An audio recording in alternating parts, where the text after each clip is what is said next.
Magandang gabi. Ang ating top story, ilang sandali na lamang ay sasalubungin na natin ang taong 2025. Dumako tayo sa ating mga kababayan sa Tondo, Maynila na isa sa mga pinakamaingay na sumalubong sa bagong taon.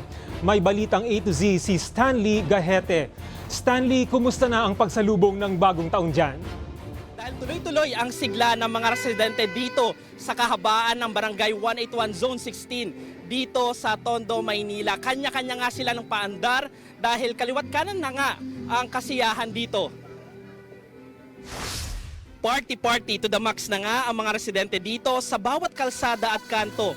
Tanda ng pagkakaisa ng mga magkakapamilya at magkakaibigan sa kabila ng mga pinagdadaanan sa buhay ngayong taon. Mag-iingay din ang motorcycle group ngayong bisperas ng bagong taon sa pag-iikot sa bawat kalye at daan dito sa Tondo. Panaboy-an nila sa malas ang pag-iingay ngayong bagong taon. Bukod sa ilang mga pailaw tulad ng luces, fountain at trompilyo, may paingay ng mga torotot, bata man o matanda, kasabay ng malalakas na mga tugtugan. Kasi every year talagang practice na rito sa lugar namin at saka yung surrounding area na sinasalubong ng masaya yung bagong taon. Kaya lang kami, constant din yung pagre-remind namin na yung sa safety at saka nagbigay kami ng mga torotot para alternative dun sa mga instead na magpaputok at para maingay ng salubong, torotot na lang.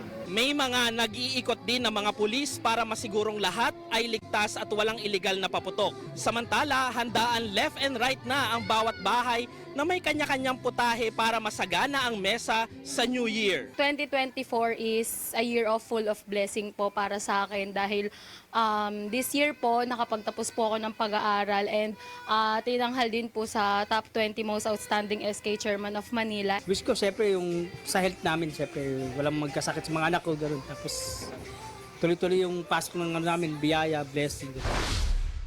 Samantala, sa Santo Niño Parish Church dito sa Tondo, marami pa rin ang nagsimba sa huling araw ng 2024. Ang pinagdasal ko po ngayong taon para next year is yung good health po for everyone and peace for all. Sana matigil na yung kaguluhan sa lahat. Sa mga oras na ito ay naghahanda na nga ang karamihan para sa medianoche sa kanilang mga bahay. Sabi nga nila ay welcome ang lahat dito dahil hangad nila ang positibo, swerte at masayang bagong taon ilang saglit mula ngayon. At yan ang latest dito sa Tondo, Maynila. Balik sa iyo, Paul. Maraming salamat Stanley Gahete mula sa Tondo, Maynila.